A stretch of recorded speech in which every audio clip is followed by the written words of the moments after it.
عاوزة تاكلي حاجة حلوة وخايفة لحسن وزنك يزيد؟ تعالوا النهاردة بقى هنعمل كيكة جوز الهند اللي هي مكسرة الدنيا دلوقتي على السوشيال ميديا.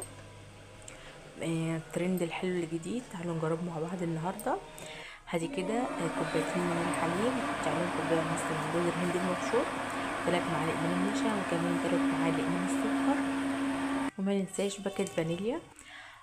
كل ده على البارد طبعا، ونبتدي بقى نقلب المكونات دي كويس جدا كده على البارد، وبعد كده بنشغل البوتاجاز على نار متوسطة، ونفضل نقلب لحد ما ناخد قوام متماسك زي ما هنشوف دلوقتي.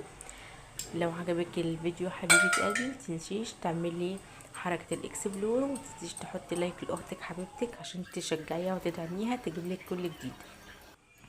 بصوا بقى زي ما انتم شايفين كده، نبتدي نقلب لحد ما نحصل على قوام متماسك زي ما انت شايفه كده، يكون قوام كريمي حلو كده بسم الله ما شاء الله. بعد كده بنزل عليه بمكعب من الزبده واطفي البوتاجاز، وافضل برضو اقلب لحد ما مكعب الزبده يسيح تماما.